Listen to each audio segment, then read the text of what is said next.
My name is Kris Gidwani, and I'm from A+ Home Medical Supply, and I'm a certified podorthic and orthotic fitter. So I deal a lot with custom orthotics, diabetic shoes, ankle-foot orthotics, and back braces and other types of braces that people wear over the counter. I've been doing shoes since 2009, so I've seen a lot of changes both in the shoes available and in how Medicare pays for them. So we'll also talk about that part as well. The reason that people do get diabetic shoes is because the insurance company wants to keep your feet protected. They have a vested interest in you not getting any more complications than you already have. They would rather pay $400 for a pair of shoes and inserts than pay $70,000 for a wound debridement or for wound treatment. If you had 100 people and you gave all 100 people shoes, and only 10 of them didn't get wounds, the other 90 did. Out of that 10, if it was $70,000, I just saved $700,000 in treatment. And who in the insurance company would not do that all day long? And their investment on that is really just $40,000, because for all 100, your 10 got saved. They're still saving quite a bit of money on that treatment. So that's why they're motivated for you guys to have shoes. And the reason you get them on a yearly basis. And the way that Medicare does it, their idea of a year is a calendar year. So from January 1st to December 31st.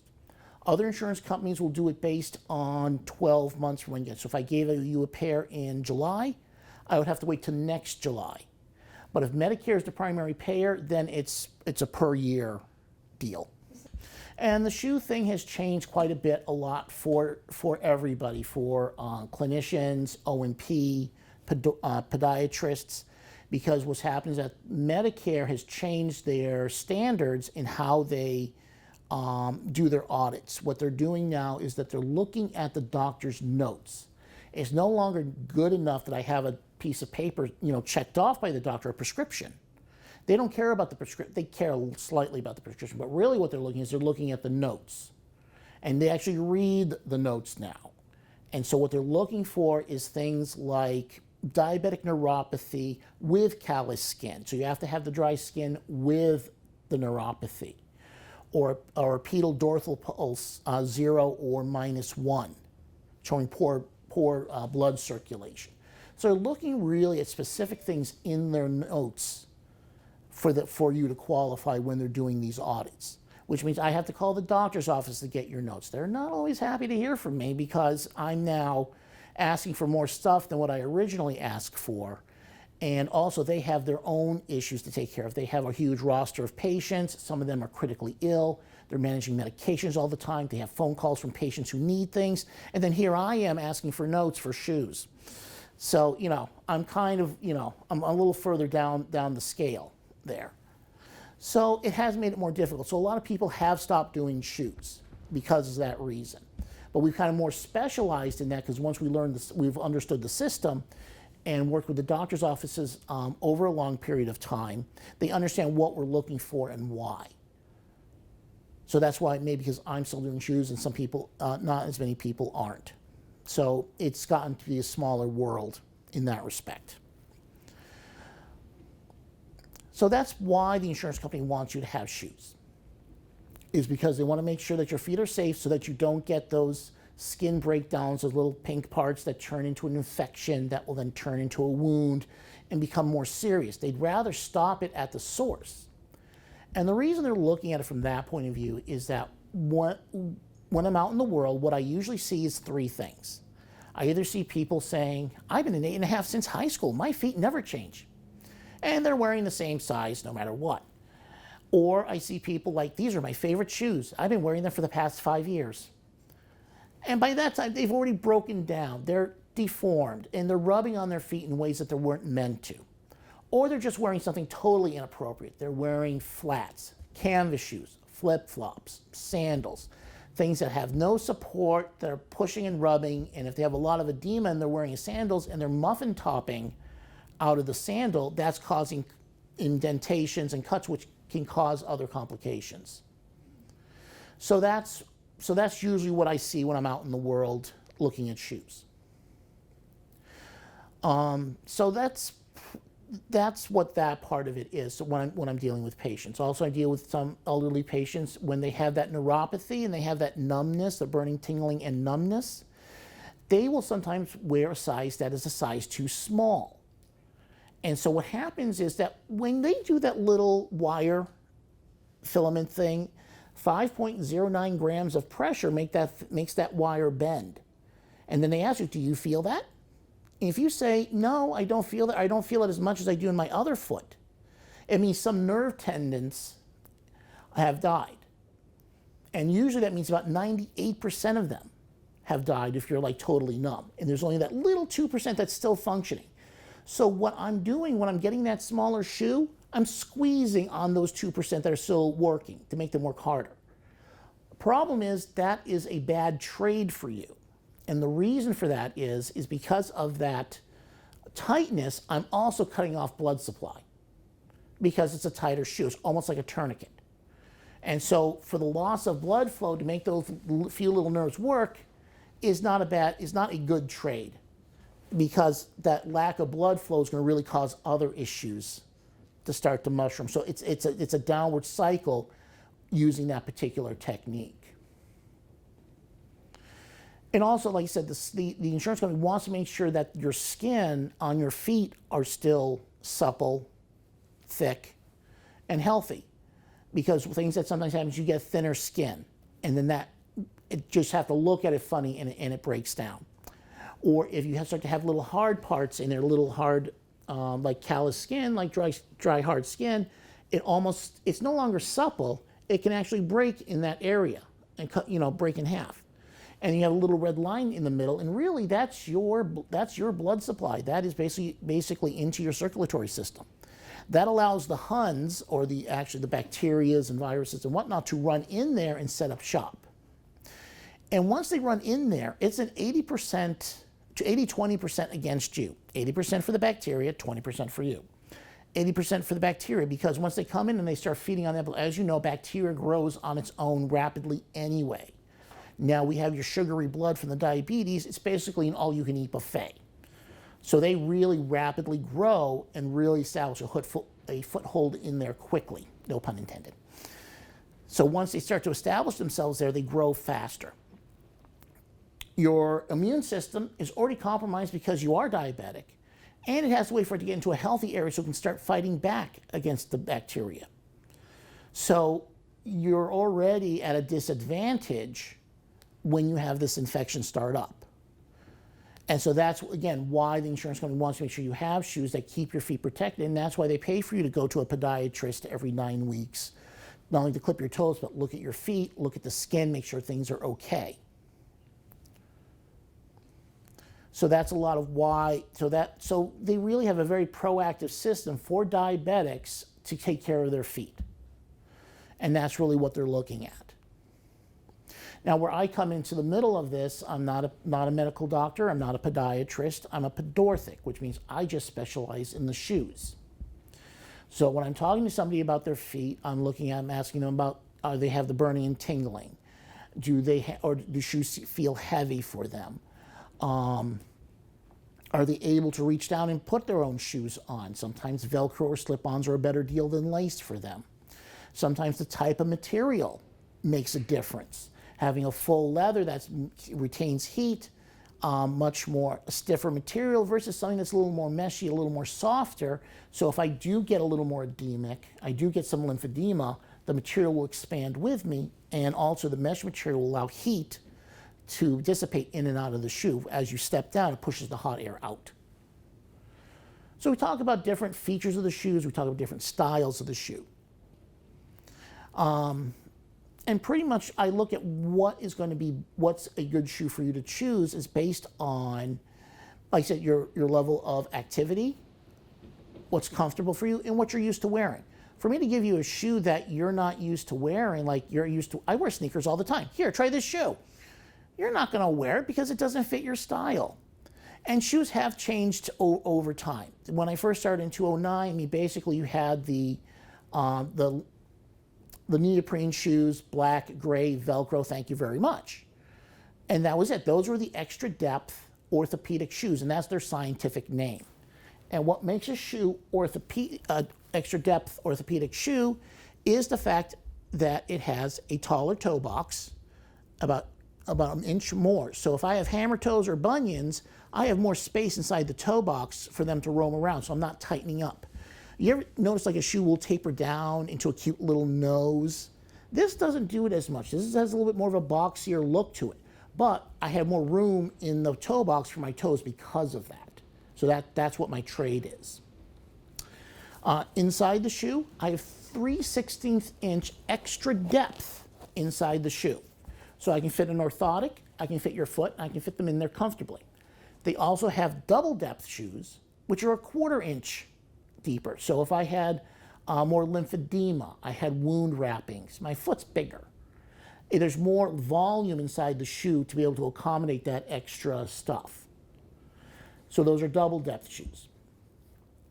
Another part of the shoe that makes it a extra depth orthopedic shoe is also because of the extra depth, I can also fit braces in it. So if I had an ankle foot orthotic for like drop foot or for ankle stability, I can fit the whole device in here with my foot comfortably. Also on the inside here, there's practically no stitching whatsoever. So those little stitches kind of can make little pressure points that can lead to skin breakdown. So there's nothing on the inside to cause that to happen.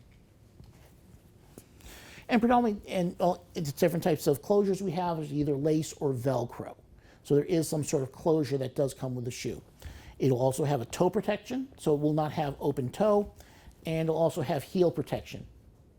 And even though some people say, well, I want sandals and things like that, the problem is that under the diabetic shoe bill, it has to have toe protection, it has to have heel protection, and it has to have a closure, and that extra depth.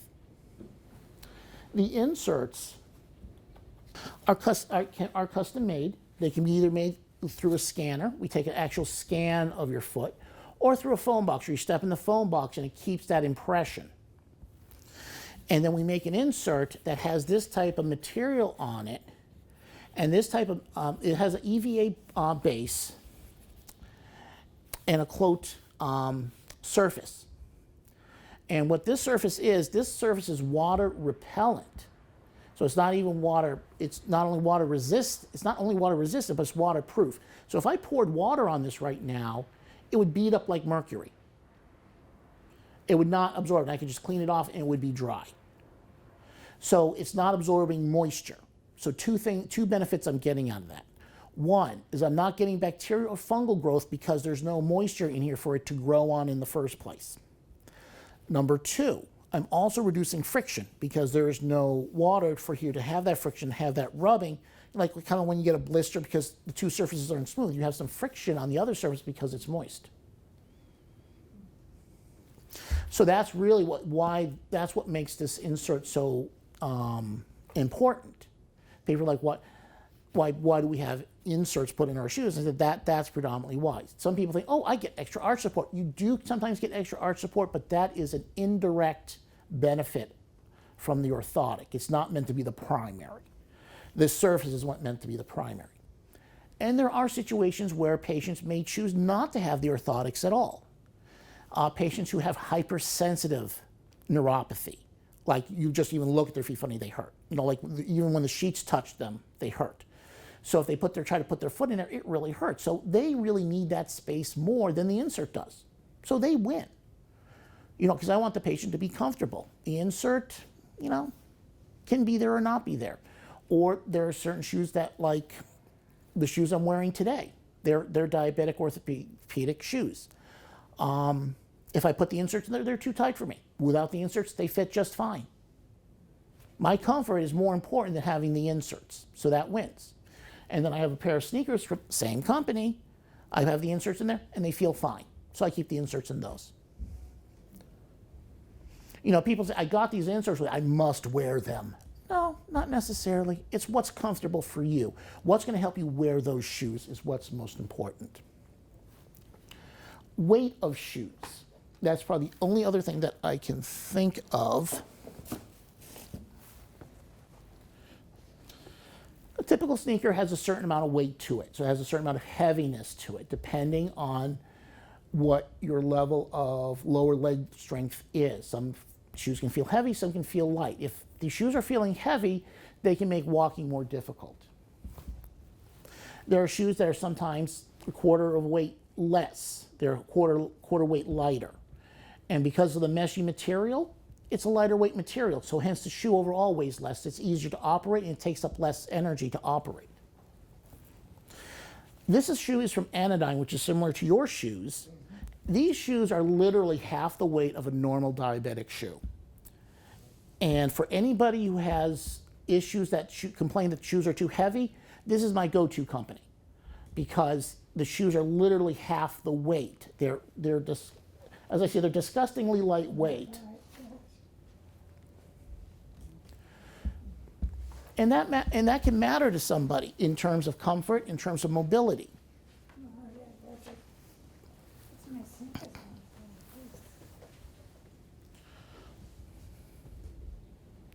And there are different brands out there. The ones that we usually work with are OrthoFeet and Anodyne.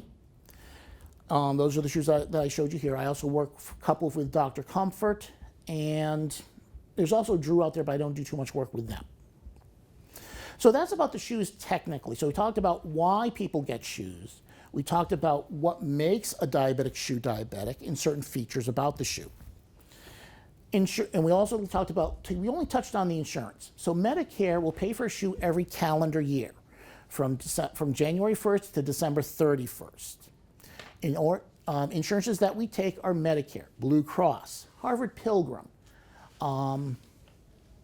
and some United, and some others. I also have some other companies that take Senior Whole Health, that take CCA, Commonwealth Care Alliance, and Neighborhood Health Plan, and Mass Health. So I have various companies that I insure. I work with other shoe companies that offer different insurances so I can mix and match depending on what your insurance situation is. So those are the insurances we take. Medicare covers 80%, and your secondary insurance covers the other 20%. So it's 100% covered. There is no cost to you. So when you're getting these shoes are not necessarily free. The insurance company's paying for it because they're motivated to pay for it so you don't have complications. But they're free to, but like I said, there's no cost to them. The way that we do it is that we have to get a prescription not from your podiatrist, who is a doctor, but from your medical doctor. Medicare wants it to come from the medical doctor who is overseeing your diabetic care because they see that person as the captain of your diabetic care. They look at your A1C, they look at your insulin, they look at your metformin, they adjust your medications, they send you to specialists when you're having complications based on diabetes. They might send you to an endocrinologist. So really, they're the ringleader, they're the captain, that medical doctor is. And that's why they want the prescription from that person. And they want three things to happen. They want that doctor to have a face-to-face meeting with you, not with the nurse practitioner, but with the doctor. The doctor has to write in his notes, as we talked before, that the patient has, whatever they got going on, like I said, the diabetic neuropathy with callous skin or the poor pedal pulse. So they have to write that in their notes so that when we ask for them and present them to Medicare, that's there. And that prescription that they signed has to be signed by them. So those three elements have to be in place for that prescription to be valid to give you shoes. Once we receive that, we order the shoes. We come to the house, or we meet you here at the Walpole Council on Aging. We do a fitting. We make sure that they fit and that they're comfortable. I have you walk around in them. And I call you in a week to make sure everything's okay, and that's about it. So that's the primary element, is getting the prescription from the medical doctor. Because everyone leaves here thinking, I just got measured, I picked out a pair of shoes, it's just like going to CVS and getting my medication. And it doesn't quite work that way, because I have to get those three elements for the prescription. And so what happens is that sometimes this is not fully explained in other presentations or in the assumption of getting shoes. That's why I go out of my way to explain these parts, that sometimes the doctor's office will be like, you don't need shoes, you don't qualify yet. And that very well may be true. They might say no. Or they'll be like, patient's gonna show up in a month, I do wanna see them so I can document it, I'm gonna wait a month. Meanwhile, patient's like, where are my shoes? It's been a month. Because they're waiting for that appointment to happen. And there might be other reasons that happen that they're not signing the prescription right away. But if I ask for a medication, but if CVS asks for a prescription for metformin, or for insulin, aspirin, whatever, they zap it right on and I get it right away. So we don't quite fall into that. What we fall in is Part B of Medicare, because we're considered a durable medical equipment category. So we're covered under Part B, not Part A. So, so once we get that prescription, we can order the shoes, have the custom inserts made at that point, and then delivered. But I can't do anything until I can still work. It doesn't stop me from seeing you. Doesn't stop me from getting a prescription. It doesn't stop me from seeing you, measuring you, scanning you. But I can't order it until I get those 3 elements from the prescription. And so hopefully at the end of this, what we'll do is we'll pick out some shoes, pick out some sizes, and then I'll send prescriptions off to the doctor, and we'll get the process started. And usually, and like I said, sometimes that part of getting the prescription, I usually ask patients, well, when's the last time you saw your doctor? Or are you going to see your doctor? Sometimes, oh, I just saw my doctor last week. I'm seeing them tomorrow. Good. Then I sometimes will give them a form in hand. Please take this to your doctor to sign, because they will believe you face to face. Me, I'm just a pesky salesperson on the phone. So they're more likely to listen to you than they are to me. And like I said, you can pick out from different companies. We can pick out different sizes and things that will help you. So that's pretty much how I look at it, because if it's a pair of shoes that you're going to wear, that's really what I want you to have. I just don't want to give you something to, what style and size do you want, and that's it. I want to see what's going to work for you. For amputations, there are people who sometimes get their toes amputated, and that can be a pain in the butt. Why? Because if that big toe is amputated, for instance, that's a lot of balance and a lot of propulsion, meaning pushing yourself forward. There are custom inserts where a post is actually created, a foam post for the stump, that amputated part, to push up against. As it pushes up against, it gives me 2 things. It increases my proprioception, which is those nerves that give me my balance, and it also increases the propulsion by 30%. I don't get it all back, but I get enough back so at least I can push forward. And as I move faster, I can keep my balance better.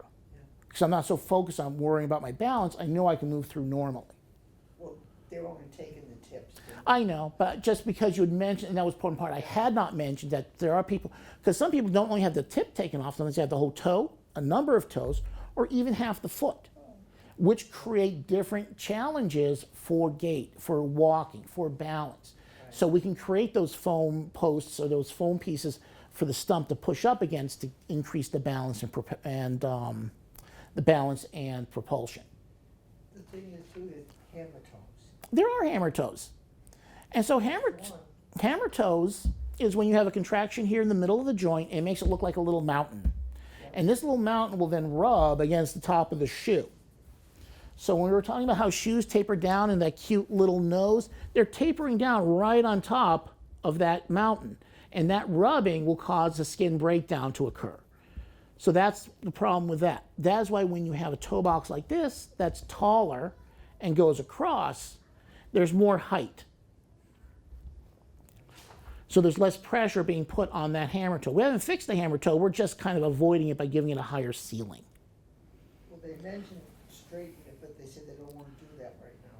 That's fine. And it's the tip of the toe to rub it against the bottom of the shoe. Because now, if you notice, because it's not longer supple like it's going straight across, it is actually, Like that. Yep. and it's pointing down like this. So there's going to be a callus at the tip, at the tip of the toe, at the tip bottom of the toe there, and that callus can be an issue as well.